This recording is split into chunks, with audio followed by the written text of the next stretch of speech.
Hello students, मेरा last जो video था उसमें मैंने आपको सिर्फ बेसिक ट्रांजिस्टर्स बताया है कि what do you mean by transistor.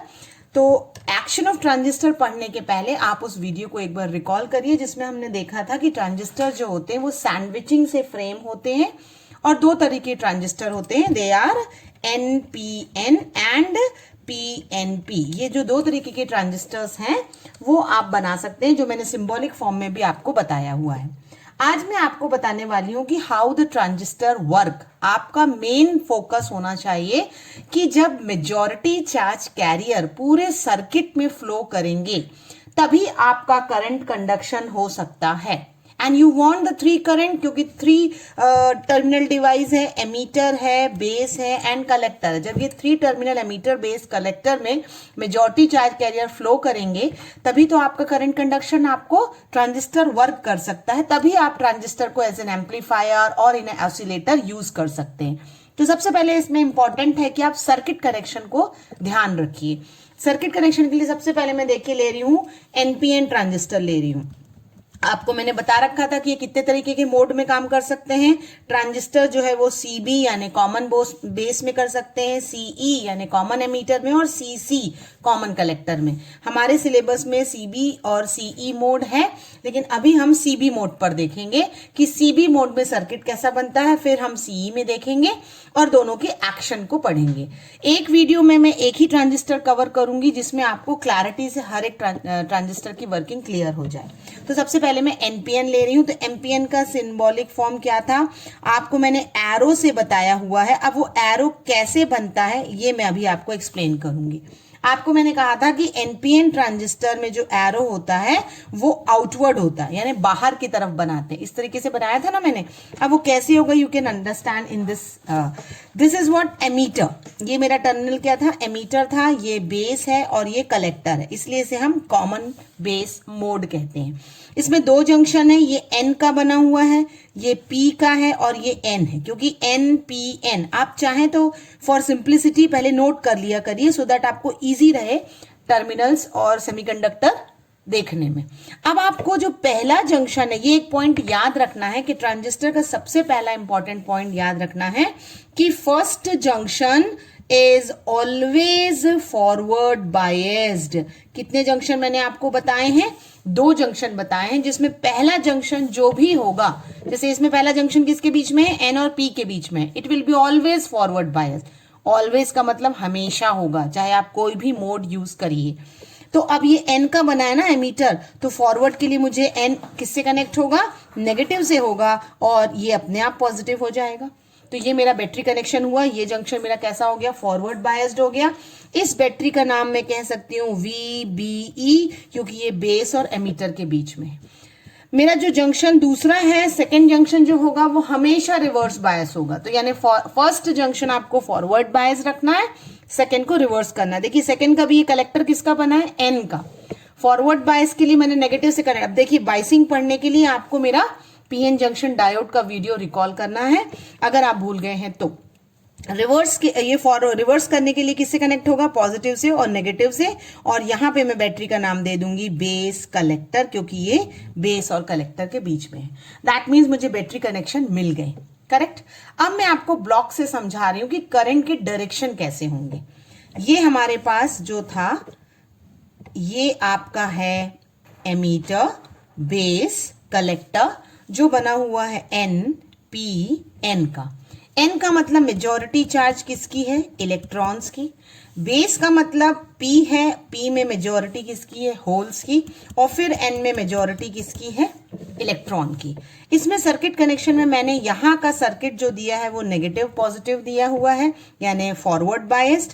और यहाँ का जो सर्किट दिया हुआ है वो पॉजिटिव नेगेटिव दिया है, यानी रिवर्स बायस। ये दोनों बीच में से आपके यहां से पैरेलली कनेक्टेड है। This is how I have done the connection. अब आपको क्लियर होगा, ये सिंबॉलिक फॉर्म है और ये आपका जो है वो कैसा है, ये मैंने ब्लॉक डायग्राम में बनाया जस्ट टू एक्सप्लेन यू। अभी यहाँ नेगेटिव से कनेक्ट है, पॉजिटिव से कनेक्ट है, तो ये मेजॉरिटी चार्ज कैरियर जो है वो इलेक्ट्रॉन है, वो इस नेगेटिव से क्या करेंगे, रिपेल करेंगे। रिपेल करके हमारा जंक्शन J1 क्रॉस करेंगे, करेक्ट। जब वो रिपल करके जंक्शन क्रॉस कर रहे हैं, यानी इलेक्ट्रॉन का मूवमेंट कहां से कहां हो रहा है, एमीटर से बेस, तो डेफिनेटली करंट इलेक्ट्रॉन के अपोजिट होता है और इसे मैं कहूंगी एमीटर करंट। इसीलिए आपको मैंने कहा था कि एनपीएन में एरो कैसा होता है, आउटवर्ड होता है, बाहर की तरफ। ये उसके सिंबॉलिक फॉर्म में ही है। तो एमीटर करंट कैसा हो गया, आउटवर्ड हो गया, करेक्ट। तो मेजॉरिटी चार्ज कैरियर जो इलेक्ट्रॉन्स हैं जंक्शन J1 को क्रॉस किए और बेस में आए।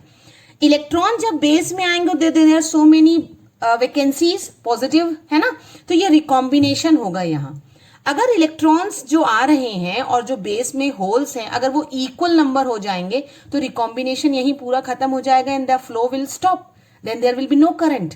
So in that case I have to keep the base very thin so that recombination of electron and hole should be not more than 2 to 5%. मैंने कहा दूसरा पॉइंट देखिए, पहला मैंने कहा था junction should be forward biased, अब दूसरा पॉइंट मैं कह रही हूं कि base of the transistor should be thin, है ना। ये जो बेस थिन है इसका रीजन क्या है कि जो भी मेजॉरिटी चार्ज कैरियर एमीटर से आ रहे हैं वो पूरे के पूरे बेस रीजन में रिकम्बाइन ना हो जाएं, क्योंकि अगर पूरे रिकम्बाइन हो जाएंगे तो करंट कैसे फ्लो होगा, क्योंकि चार्ज कैरियर यहीं रिकॉम्बिनेशन के बाद न्यूट्रलाइज हो जाएंगे। तो इलेक्ट्रॉन जो हुए वो यहां आए और क्योंकि बेस बहुत थिन है, because of that base current we are all approximately taking to be 0, but base current is there, ऐसा नहीं कि नहीं होता, बट नियरिंग 0 होता है, बहुत नेग्लिजिबल होता है। So sometime question was asked that why the base of the transistor is thin, so that the majority charge carrier should not recombine at the base region. अब कुछ तो recombine होंगे 5% और remaining uncombined कहाँ जाएंगे? The remaining uncombined will move towards the base region. तो जब electron नीचे की तरफ आ रहा है, ठीक है, अनकम्बाइंड इलेक्ट्रॉन नीचे की तरफ आ रहा है तो डेफिनेटली करंट का एरो अपवर्ड होगा। हमेशा ध्यान रखिए इलेक्ट्रॉन से अपोजिट करंट होगा और in the direction of holes current का डायरेक्शन होता है, इस बात को भी याद रखिए। इलेक्ट्रॉन जो होता है नेगेटिव चार्ज जो होते हैं जहां मूव करते हैं उनसे अपोजिट आपको करंट मिलेगा और होल्स जिसको हम पॉजिटिव चार्ज कैरियर कहते हैं होल्स, उनके इन डायरेक्शन में ही आपको करंट का डायरेक्शन मिलेगा। जिधर होल्स जाएंगे वहां करंट जाएगा, लेकिन जिधर इलेक्ट्रॉन जाएंगे उनके अपोजिट करंट जाता है। ठीक है, तो देखिए 3-4 पॉइंट्स आपको मिलते जा रहे हैं। जंक्शन जो है हमेशा फॉरवर्ड बायस रखना है, बेस को हमेशा थिन रखना है और डायरेक्शन ऑफ करंट ध्यान देना है। अब क्या हुआ, इलेक्ट्रॉन जो यहाँ बेस रीजन में आ रहे थे अनकम्बाइंड, वो अनकम्बाइंड अगेन ये जो बैटरी हमने लगाई थी जिसका नाम हमने VBC कहा था और एक बैटरी लगाई थी यहाँ जो VBE थी, वो दोनों के इफेक्ट को फील करेंगे क्योंकि दोनों तरफ टर्मिनल्स है ना हमारे। तो अब आपने कहा कि जो इलेक्ट्रॉन्स आ रहे हैं uncombined, either they will move towards the positive और वो अट्रैक्ट हो सकते हैं। तो यहां अट्रैक्शन करके पूरा का पूरा अगर सर्कल खत्म हो गया तो करंट यहीं बस हो गया ना। हमको कलेक्टर रीजन में आउटपुट चाहिए, where I have to collect the output. तो अगर जो अनकम्बाइंड इलेक्ट्रॉन्स आ रहे हैं वो अगर वापस इस बैटरी की तरफ अट्रैक्ट हो गए तो करंट कंडक्शन पूरा कंप्लीट नहीं होगा, एक्शन ट्रांजिस्टर का कंप्लीट नहीं होगा। उस केस में हमें इस बैटरी का रिपल्शन ज्यादा रखना होगा than the attraction of this battery. That means again one very important point, जो भी कलेक्टर रीजन में रिवर्स बायस्ड बैटरी है that should be more than your forward biased. Why? Because the uncombined electrons will feel more repulsion than the attraction. Repulsion ज्यादा feel करेंगे तो वापस कौन से रीजन में जाएंगे, वो कलेक्टर रीजन में चले जाएंगे। तो अब देखिए अनकम्बाइंड इलेक्ट्रॉन कलेक्टर रीजन में टुवर्ड्स पॉजिटिव अट्रैक्ट होंगे ना भाई, नेगेटिव से रिपल होंगे तो पॉजिटिव से अट्रैक्ट होंगे। तो करंट इस तरफ आ रहा है, सॉरी इलेक्ट्रॉन इस तरफ आ रहे हैं पॉजिटिव की तरफ, तो definitely collector current towards the N region जाएगा। आई होप आपको एमीटर करंट, बेस करंट और कलेक्टर, देखिए ये बेस करंट मैंने अनकम्बाइंड इलेक्ट्रॉन के इस रीजन के लिए एक्सप्लेन किया है। जैसे ही वो रिपल्शन और अट्रैक्शन एंड रिपल्शन फील करते हैं और कलेक्टर रीजन मतलब जंक्शन J2 क्रॉस करते हैं, हमने कलेक्टर करंट बनाया है। तो अब आपको एरो देखिए इस डायग्राम में, कई बुक्स में डायरेक्ट यही मैंने ब्लॉक से इसलिए एक्सप्लेन किया को आपको ज्यादा क्लियर हो जाए। और अब आपके पास ये कंप्लीट सर्किट हो गया जिसमें आपको ट्रांजिस्टर की वर्किंग आप अपने ओन वर्ड्स में लिख सकते हैं जो मैंने बताया।